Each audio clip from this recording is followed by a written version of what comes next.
Well, hello, everyone. Thank you so much for joining us today here at Mother Earth News. My name is Jessica Anderson. I'm an editor here at Mother Earth News, and I'm so excited to be welcoming Dr. Nicole Apelian to this video today. Thank you so much for joining us here at Mother Earth News. We're so excited to have you. Oh, I'm so excited to be here. I love Mother Earth News. We were just chatting before, and I remember seeing it at my parents' house growing up in the 70s. Just, we always had it around. So it's very I exciting to be love here. that. I know, full circle now. So now we're Right? together talking at Mother Earth News. I love it. So today we're going to be talking about your books and herbal remedies. I have them right here. You have your Lost Book of Herbal Remedies 1 and 2, which is your newest book that's coming out. And we're very excited to be talking more about that today. So that's going to be our main conversation point today. But before we jump into it, I would love to give you the chance to share with our audience who you are, a little bit about your herbalism background. Great. Well, yeah, my name's Nicole, Dr. Nicole Apelian, and oh, I love herbs. Anyway, I really got started in herbalism. And growing up, my grandmother and my stepdad, we'd be outside a lot. My grandma had this huge garden, and so I got to learn about.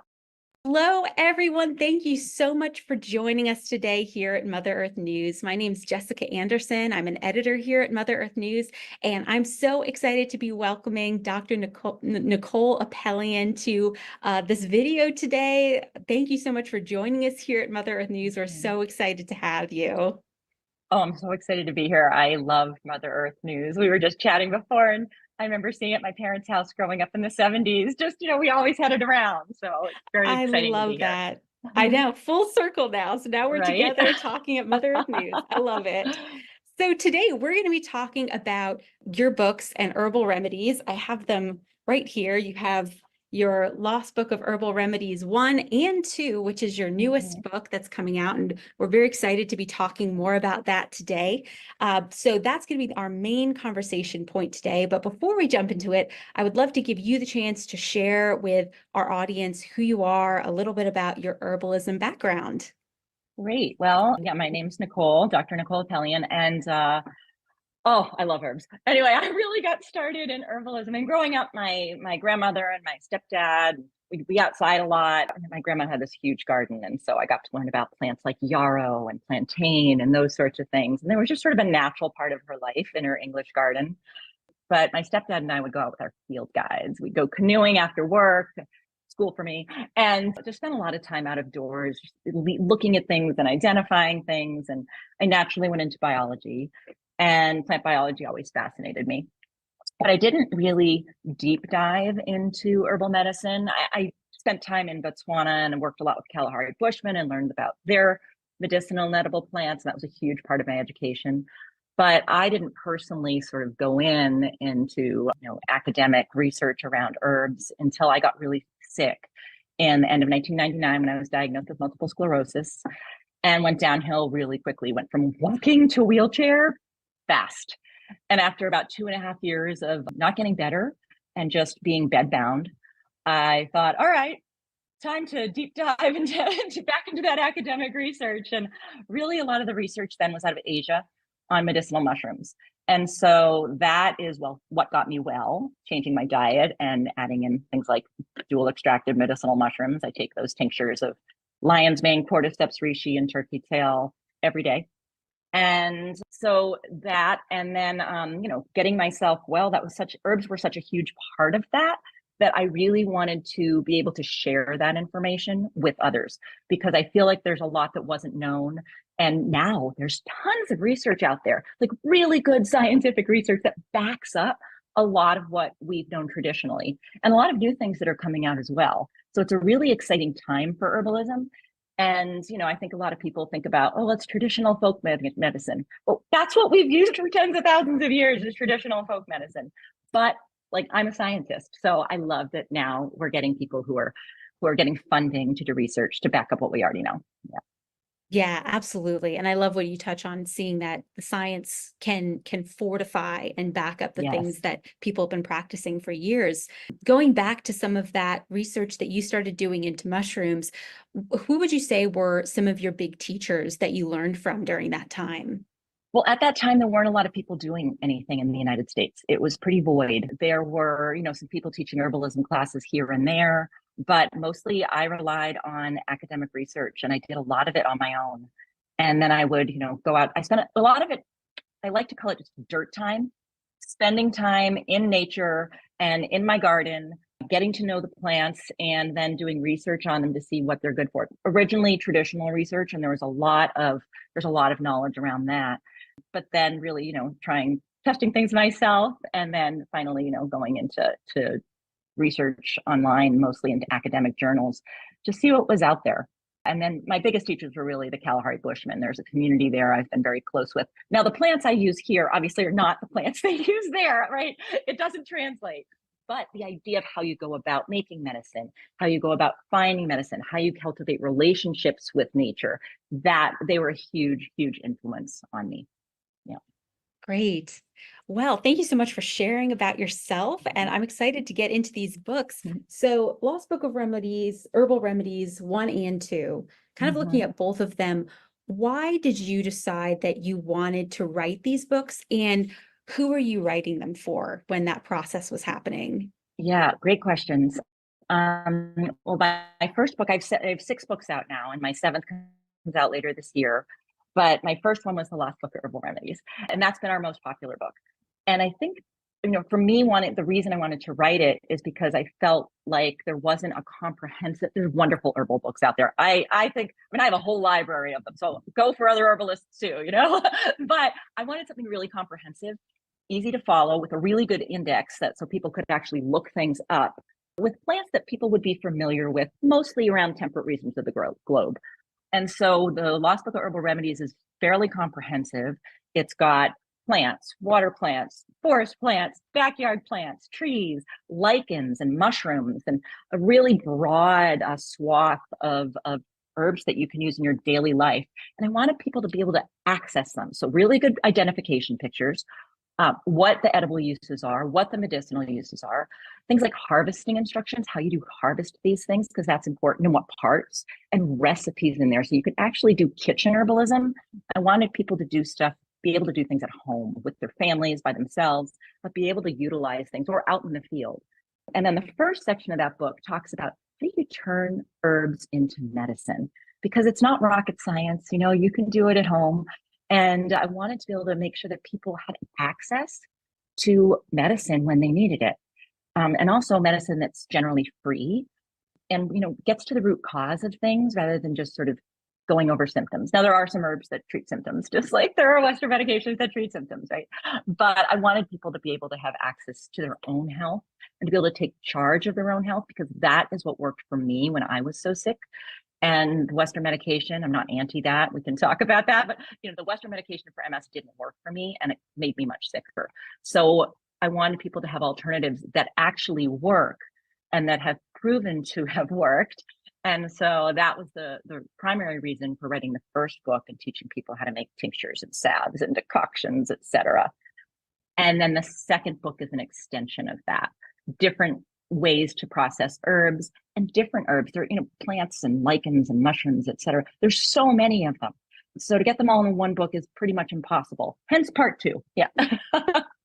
Yes. And that actually follows into my next question very smoothly, was having those books 1 and 2, you see that more of a continuation and less of go through book 1 first and book 2 is kind of a more advanced step. Are they kind of on the same level in terms of how they're organized and how people can come in and start reading them?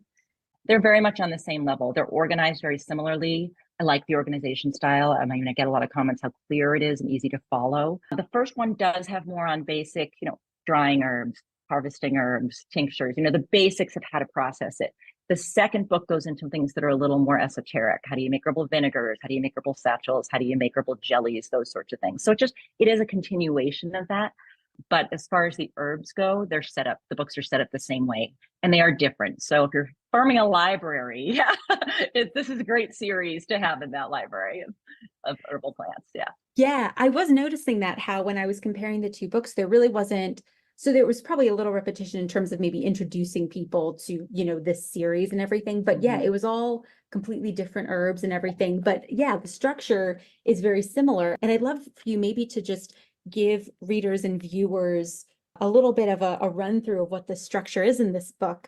I was kind of paging through it myself, and it's very, like you said, very organized. You have section by section, and maybe we can break that down a little bit for folks who either have the book now or maybe they are thinking about buying it. Yeah, because that book just came out. It's brand new, the second part. So we talk about the plant. First, we'll name the plant and we'll give its common names, its Latin names. Latin's great because it works around the world.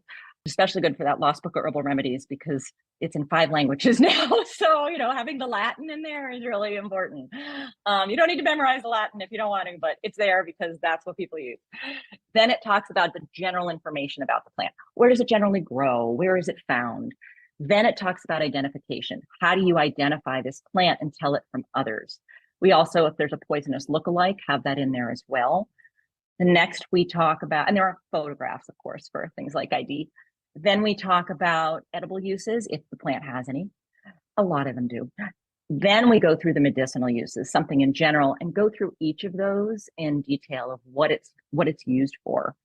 And then finally, we talk about harvesting instructions. Then any warnings that might come up for that particular plant. And then we have a recipe. So something that you can make at home in your own kitchen from the plants that you gather. So I really like that organization. And then, of course, there's an introduction and there's some general information about herbs. And then there's different things that you can make with them at the start. And then there's a really good index so you can look things up, which I think is really important because often you just want to flip to something. And so that is how it's set up. And we do have a guide at the front that goes like circulatory system. Here are things so that is also available. If you need it. Yeah, that was the thing I was really interested in the most, kind of looking through this. Of course, there was the table of contents that organized them, like you said, between mushrooms and lichens, water-loving plants, that type of stuff. But then if you go a little further, there is that reference guide so that if there's a quick lookup thing to just help you find, an herb a little more quicker. So I thought that was really interesting too, the way that was structured. Oh, thank you. Appreciate it. So with these 2 books, how would you recommend readers use these as a resource and guide in their herbalism journeys as a whole? It depends where you're at in your herbalism journey. So if let's say you're a beginner, like you don't know much about herbs, maybe you know 1 or 2 plants, maybe you don't, but you really want to get into it. Wonderful. Start flipping through backyard plants, or if you live in a forest, woodland plants, and see if there's anything that you know. And I think that's a really good way to start. Like Plantago major, which is a wide-leaf plantain, is pretty much everywhere. And it's wonderful to know what a plant is, be able to identify it in the book, learn what it does, and really just form this relationship with the plant. Start utilizing it for things. That's a great one to put on bites and stings. You just chew it up, make a poultice while you're doing. Chew it up, put it on, and it takes the venom out. It's a wonderful one for anything with pulling things out of the gut. So start with things that you know and recognize, and because there's a lot of plants out there. Now, once you have that, then maybe move to something like dandelion, which people often dismiss, but is hugely medicinal and edible. Plantain is edible as well. So I would say start with what you know. Now, if you're a more advanced herbalist or know more about botany, we do have things arranged by family for botanists as well. So it can be used by anybody. Then you can, find things that are interesting to you, or that you have in your area, or that you're growing in your garden. I grow a lot of medicinal herbs in my garden that don't grow wild around here, just because I want to have access to something that I know was grown organically. So I think that those are 2 different ways to start, depending on where you're at in your herbal journey. Yeah, that's a great point. How it's really based on where you are too, and how you can use those books in different ways. And speaking of which, this has been, and we've already said this, a very popular book. People have been really trying to get their hands on it, which we're always excited about for people wanting to learn more. We're excited too. I got some numbers back from Mother Earth News that between these 2 books together, we've already sold 2,500 copies, which is so exciting. Great. And so, I just wanted to plug right now for those who are thinking about getting the book where they could get it, which of course is one of them being Mother Earth News, right? Yeah, Mother Earth Knows is a great place to get it. You know, there's a lot of, especially with the first book, we have so many copycats. If you look on Amazon, our book, but then you have all these copycats, and there are people who are photocopying the book and selling them because it's popular. And then people are, of course, returning them, right? Because they don't have the information.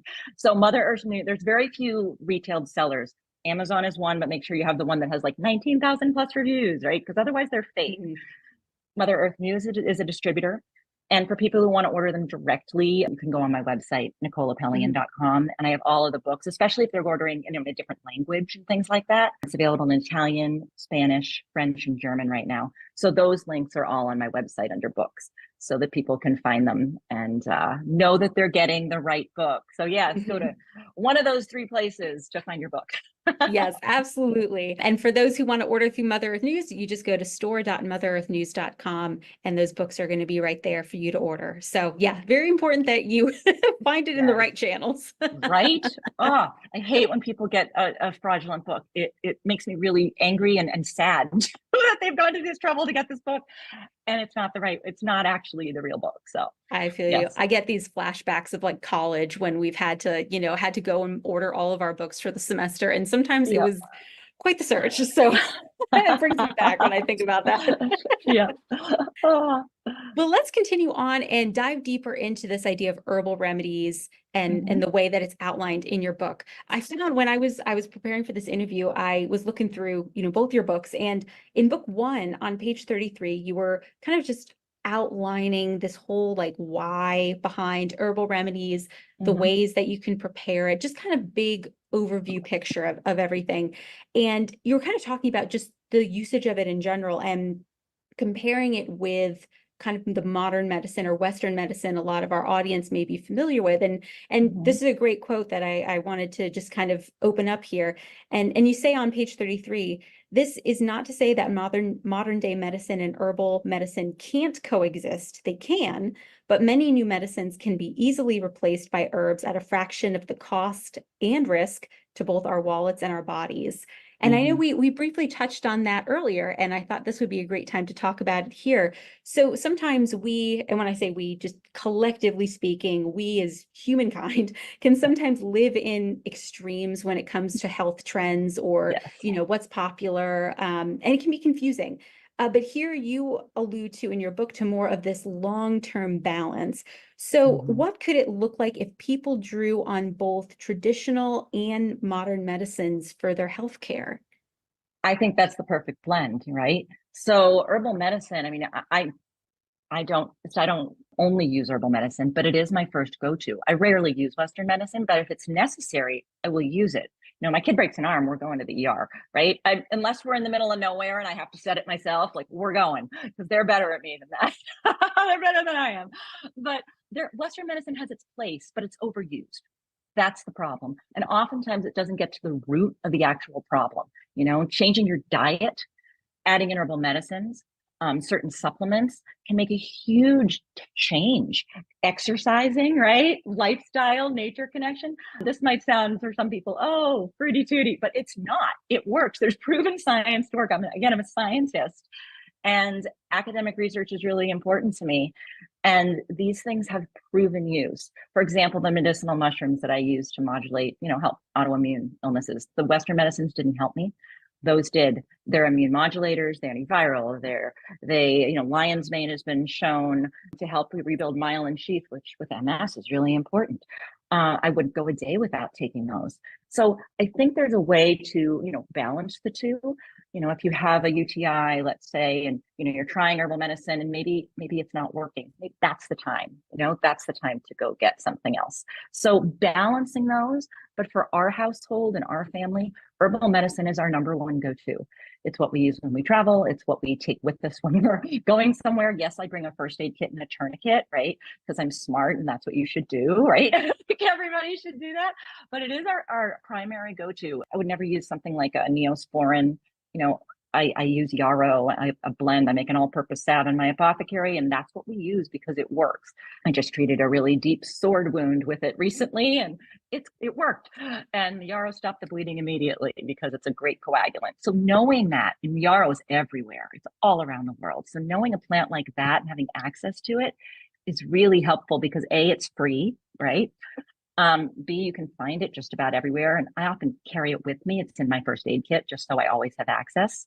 You don't need to use Western medicine and put things in your body that tend to have very big side effects. We want positive side effects. We don't want negative side effects, right? But you can blend it. And it's really important. Let's say you're starting into herbal medicine and you're on a bunch of Western medication. That's the time to talk to your doctor, talk to a naturopath, and make sure that what you're taking doesn't interact. For example, St. John's wort is a wonderful herb, but internally, it really interacts with a lot of Western medications. So for some herbs, you need to be careful that what you're taking isn't going to interact with what you're already on. If you're not taking anything already, you're probably okay. But I think, blending them is okay. And people need to know that it doesn't have to be all one or all the other. But in our house, it is our go-to, and it generally works for us. Yeah. Kind of building on that when you were Yeah. talking about, of course, talking with your doctor and everything, and also getting to know the herbs. Are there any other types of precautions or things that someone should know about themselves as they start looking into herbal remedies? Well, I think changing your diet, making sure you're taking a holistic approach is very important. I mean, what you put in your body and what you eat matters. But I don't know if I'm getting the gist of your question. I feel like I'm maybe not answering it. Could you rephrase? Oh yeah, no worries. Yeah, Yeah. it was more of if there was anything beyond, talking with your doctor, that kind of thing, or even just when I say knowing yourself, I was thinking of, understanding medical history, if you have any Mm, sensitivities, and also just like your level in terms of where you're coming into as an herbalist type of right. thing. If there were any things that were on your mind in terms of those types of like precautions or preparations as you start getting into that world of herbal medicine. Right. I mean, I always say talk to a naturopathic doctor, but in our house we just treat ourselves. but and a lot of I have a lot of friends who utilize our medicine. They've got allergies, and I give them a stinging nettle tincture, and they don't worry about it. They're gone because it doesn't really interact with very many things. The chances of them having a reaction are very low. It's generally good to patch test something if you're trying something new. Take it once, see how you feel. But it is not very common to have allergies to things unless you have a known allergy to something in a particular flower family already. If you're allergic to mushrooms, maybe don't take mushroom tinctures, right? Yeah, but there are some basics like that. But as a warning, I always put the thing of make sure you talk to somebody. But generally, there's not that many things if you're starting out that you need to worry about. But it's mostly drug interactions that you need to be concerned about, just in case you're already on things, because also it might work so well that it makes your drug work better, and then it works almost too well, so maybe it'll lower your blood sugar too much or something like that. So there are those sorts of interactions that you do want to be careful with. Yeah. I hope I answered your question. Yeah. Yeah. I think just kind of us going a little deeper into that was good. So let's say someone wants to start using herbal remedies to help support or treat something, and they go into this book. So I know that with some, when you're looking at like that herbal reference, there could be something like congestion, and there could be a lot of different herbs referenced there. Right. Do you have any recommendations of where would someone start in Right. How do you determining, sort okay, through all that, right? right, yeah. Right. Because we list all the things that are good for that, but some are better than others. And some are go-tos. So I would say two things, and these are references. So one, my blog, nicoleapelian.com/blog, is searchable. So I have things that are my primary go-tos that I know work the best listed on there. So if you search up, respiratory or COPD or asthma, you'll find articles with references, academic references, talking about what are the primary things that are used in herbalism for that, because there are definitely go-tos that we have. So I'd say that's one thing. It's free, utilize it. And the second, I almost hate to do this, but I'm going to plug my second book, one of my books, The Holistic Guide to Wellness, Herbal Protocols for Common Ailments. It's disease-based. So you could look up respiratory conditions and it will tell you exactly what to do. And again, it's all based in academic science. And at the end, it has the Western medications in it as well. So we also cover that. And it does it in a way that's most important to least important. So like rheumatoid arthritis, you could look up, and it talks about diet and supplements and herbal medicine, et cetera. And it also talks about Western medication. So it goes through all of that in importance of most important to least important. So you can, put it into your diet, into your life in a way that's not overwhelming, because it can be overwhelming at times. And then it also talks about the research behind it and the dosing. So I think that's my favorite book I've actually written. It took me 2 years of full-time writing. It was harder to write than my PhD dissertation because it's so chock full of information, but it's written in a way that's very clear and it's very understandable. That's what I wanted to do, is take the academic research and go through it and then put it back out there in a way that's readable and helpful for people, because there's a lot of information on the internet and a lot of it's wrong. So you really want to be careful where you're getting your information. So I'd say that in my blog or two, depending if you want to purchase this or go and get things for free. This has more details, but the blog's a great place to start. Yeah. Great. And then final question when it comes to this kind of general idea of herbal remedies. So again, I know we mentioned a little bit on a couple different like precautions that might be noted in the book and stuff. So I know with herbs, they can kind of exist on this like scale or continuum where some of them are fine to use on the daily, very kind of nutritive herbs. And then others can be like super potent. And, maybe if someone doesn't know what they're doing or they haven't really done their research, it could be super intense, or they might really throw something off in them. So how does your book highlight these differences between herbs so that readers can understand like the potency and the dosages? Right. So having those warnings in there is important, because there are some herbs that you can use every day, and there are some herbs you only want to use for something acute. Like you want to use it for a maximum of 10 days, let's say. So yeah, that information is in there. It's in the protocols book in more detail, and talks about dosing and how long you want to use those herbs. It's on my website. I'm trying to just put as much information out there as possible, but that information is very important. So knowing whether it's an acute use or a long-term use, and most of the things you can be on long-term, depending, obviously if you're on Western meds, but, some of them definitely are only for a short-term use. And I do state that when it's necessary. Yeah. Gotcha. Yeah. And always research things. I mean, I also say, take the knowledge into your own hands, right? Knowledge is power, right? It's very important for people to also research things on their own if they decide to take something. Yeah. Definitely. All right. Well, now that we've kind of talked about that, there were a few different herbs I thought it'd be fun as we start wrapping up our time together to highlight from this new second book that you have. And so I have 3 different herbs that I found, and I chose these because one, we have covered them in different dynamics over here at Mother Earth News. So I know readers would be at least a little familiar with it, but also ones that I found could either be something they might already have in their kitchen or something that's starting to come up, at least to me in our research here, Mother Earth News, coming up a little bit more in that public eye. It's kind of coming back around again. And of course, there's so many, but I thought we could just maybe highlight 3. Maybe let's go through, see if there's any fun things we want to share about their properties, or any fun or good remedies that might be in this book that you would want to share with readers. Great. So the first one, I have them bookmarked here. Let's see. So on 185, this is kind of in the back, ginger. Oh yeah. Great herb. And and everyone has ginger. Like you can get it at the supermarket. It's really easy to find. Most people already have ginger. I mean, I think most pregnant women know ginger from, anti-nausea. When I was pregnant with my kids, ginger really helped. So that was a really important one. So ginger is a wonderful one. It's anti-inflammatory. It's an antioxidant. I don't know if everybody knows that. I like to stick ginger in all my food, but you can make a simple tea or a tincture from ginger. All a tincture is, it's an alcoholic extraction of the medicine from the herb. And tinctures are pretty easy to make, unless you're doing mushrooms, which mushrooms need a separate sort of thing. But you generally fill a jar with, half full of dried herb, fill the rest to the top with some kind of alcohol like vodka, let it sit for a couple months and strain it. And now you've got ginger tincture. And it's really, really good for any kind of nausea, anti-inflammatory. It's an antimicrobial. It helps with your immune health. lots of uses for ginger, and it's in your kitchen, kind of like rosemary. Yeah. Rosemary is so good for brain health and hair loss and all sorts of things, and it's in your kitchen. So great Yeah. choice. Yeah. Yeah, I like that about ginger too, how you could just, if you get from the grocery store, you can just use it like that. But I also know you can grow it.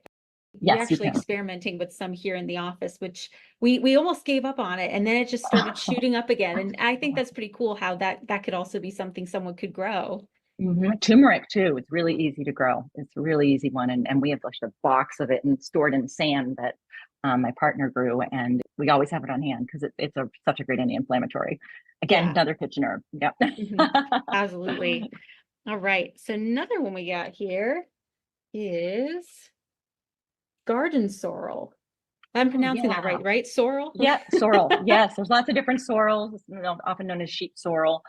I used to, my last property, it was everywhere. I used to feed it to my chickens. It's such a great edible. It really is. And it's a good as an astringent, to put on the outside of your skin, and you can sort of, simmer it down and make an astringent. It has tannins in it, and tannins just help with any sort of skin health and anything that needs to sort of bind, right? So it's a really nice astringent, but I mostly use that one as an edible. I put it in salads. I'll cook it up like spinach. And yeah, and it really spreads, just so you know, it's everywhere once it gets somewhere. And so my chickens ate a lot of sheep sorrel, a lot of wood sorrel. They loved it.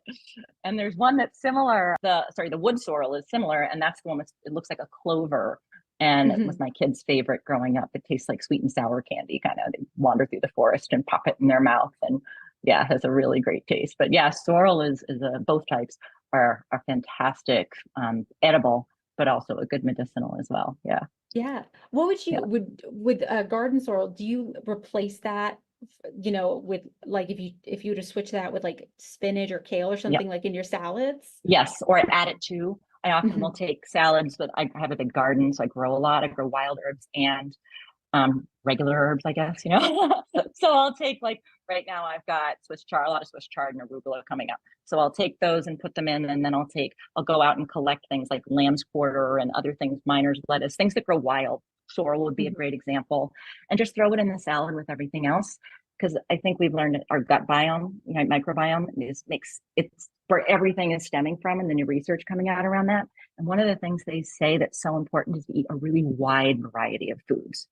So you'll get different good bacteria growing in your gut. So I really I just try to sample when I'm taking a walk of all the different little edibles that I can, because it matters and it helps your health. And so it is medicinal in that way. Great. All right. And then final one, which I just also think is a gorgeous herb, is passion flower. Oh, right. It's so Isn't beautiful. it I mean, gorgeous? oh, just grow it because it's pretty. Like, if anyone has seen the picture of that, maybe you can show it, or people should Yeah, look it here up. we go. Yes, right. It's gorgeous. Look Beautiful. at that. Yeah. Passion flower is one of the ones I use in my sleep blend in my apothecary. I blend it Mhm. with valerian root, hops, and chamomile. And it's it's used mostly as a nervine or a sedative, but it really is calming, increases GABA, which is gamma aminobutyric acid, which is really important for calming down and sleep. Anyway, passion flower. Yeah, what page is that one on? That's a great herb So to have that's on in the page 60. in the wheelhouse. But oh yeah, it's such a good one. The raising the GABA in the brain is so important. And people can research that. But yeah, it works wonderfully for so many different things. But I usually use it for the nervine, so calming down and for sleep. Oh yeah, antispasmodic. Here we go, right here. It's also really good for that, restless leg syndrome. I usually, between that and reishi, when people are having trouble, I'm like, just take the sleep blend and some reishi, and generally restless leg syndrome goes away. And that's because it's an antispasmodic, which also helps for things like menstrual cramps and things like that. It is a little more powerful, so I tend to use it at night or when I'm not driving. So that is important. Yeah. So, different herbs have different warnings. So as long as, you don't want to take a whole bunch of passion flower tincture and then go for a drive. Yeah. Unless you're in the passenger seat. So Yes, yes. yeah. Now, when you use passion flower, is it the leaves, the flowers? What different parts I do you use the use? flowers. Personally, I use the Gotcha. flowers. Yeah. Which is so Got it. pretty, I know, but there's a I lot of know. them. Take them off and Gorgeous. more will bloom, right? Yeah, yeah, and that's what they're there for, to be used. Exactly. Well, thank you for breaking those down. I think that's just a fun little preview of what is in these books and the different information people can glean from it. And like I said, that's Right. just three of many, many, many different herbs that are in that book. Yes. This was in part like of our official questions, but as I was looking through of the different herbs, did you have any that are really close to your heart right now, or ones that you really loved when you were writing the second book? Oh, this for the second book. Passion flower actually was one of them that I really loved in the second book because I use it so often. And I was like, how did this not make it in the first book? What did I do? How did I forget about it? And pineapple weed, which grows everywhere. You'll see it in sidewalks and disturbed areas, and it's sort of everywhere. It's growing as a weed in my garden. So I weeded it, but put it in a pot because I really like it for tea and things like that. So some of just the really common things that you can find anywhere, like that's one of my favorite are backyard weeds, just because people often will kill things that are in their lawn or growing in their driveway, like a gravel driveway, right? And they often are hugely medicinal. So, changing your lawn over and having plantain and yarrow and clover and things that people are just tend to kill. I live in a dry area now, so people actually are trying to get rid of their lawns and put these back in it, which I think is fabulous because not only are decreasing the amount of water, but you're bringing in a lot of pollinators because bees love that. And then you got more medicine growing in your backyard. So yeah, I would say those. Great. Oh, that's awesome. Yeah. Well, as we're wrapping up, was there anything else you wanted to share about your newest book before we get into, where people can find you and follow you and stuff like that? My newest book comes out. Well, my newest book is a wilderness survival guide, and those all can be found on my website. And I have a wild foods guide as well. It's really comprehensive. My newest one is called The Forgotten Home Apothecary. It's 250 plus recipes, so you can look up flu, respiratory, allergies, and we have all these recipes of different herbs blended together for that particular ailment. That should be out. I don't know. I'm still editing the end of it, but hoping by the end of this summer or September. So that's the seventh book that comes out. But people can sign up for my newsletter on NicoleApelian.com and get access to just twice a week newsletter. It's written by me, got really good information in it, and we try to make things really accessible for people. So yeah. Perfect. Well, we'll make sure people know where to go. We can see if we can plug that in our show notes. And then, of Great. course, if people want to order Lost Book of Herbal Remedies too, Nicole, you have that on your website, and then people can also go check it out at store.motherearthnews.com. But Right. that is all of the questions that I have today for you. Thank you so much for joining us today and just sharing more about your book and just how herbal remedies and herbs have worked in your life and why you wanted to share this with other people. Thank you so much. Oh, thank you. Thank you so much. I just want to get the word out about herbs to everybody. Wonderful. Thank you. Thank you for joining us to talk about the Lost Book of Herbal Remedies 1 and 2 with Dr. Nicole Apelian, and much thanks to Dr. Apelian for joining us to answer all our burning herbalism questions.